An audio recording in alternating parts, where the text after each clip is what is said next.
Any question again? Are you rolling? Yes, you are.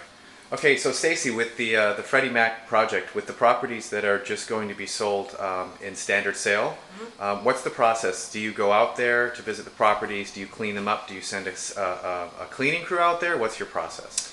So the process in general is that I have a local real estate agent. Through the process of due diligence, I got in contact with a real estate agent that was responsible for each one of the properties that had actually seen them. So I knew from their perspective and their pictures what the situation with the property already is. So what's the current status. So I'll take one in Florida, for example, in Tarpon Springs, Florida. I really like the real estate agent, so I'm hiring him to be our selling agent. He went through the property again this past week, and his feedback was it needs a good cleaning because it's been unoccupied for a year. The air conditioning needs to be serviced, and we'll put some fresh flowers and things like that. He's like, other than that, the property's in great condition. That's all we need to do. So he's going to arrange all of that, and we'll arrange that I am able to send him $500 or whatever it is that will include setting up the electricity and the water and the gas, so that will be turned on to pay for the cleaning crew and the flowers and so forth, and he'll take care of all of that. And that's the ideal situation, so that I never have to see the property. In another one, for example, in Arkansas,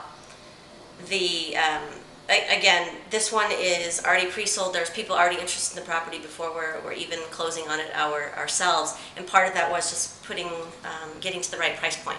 So for that one, again, the agent's gone out. She's arranged for the inspection. In Arkansas, you need a termite inspection.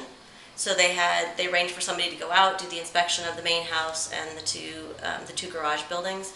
Other than that, and facilitating with the buyer's agent for inspections and so forth, there's nothing to do.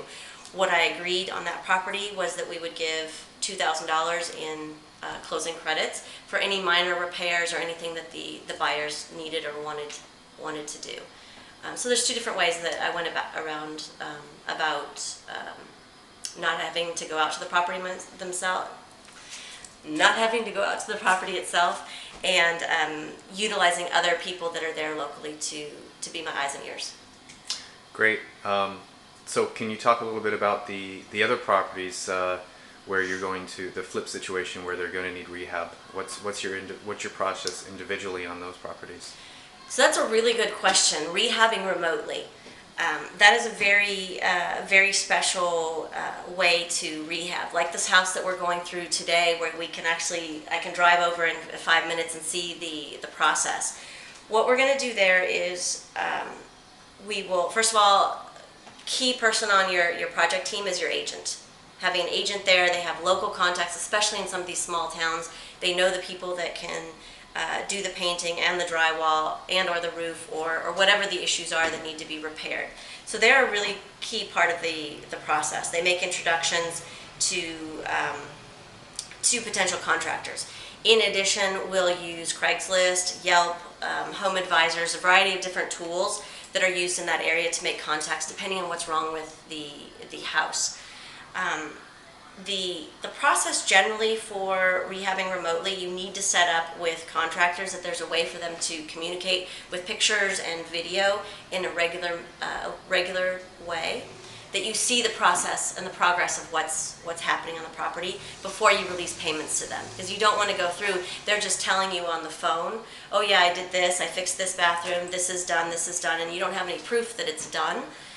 The pictures before, during, and after, to understand when you release payments to the contractor.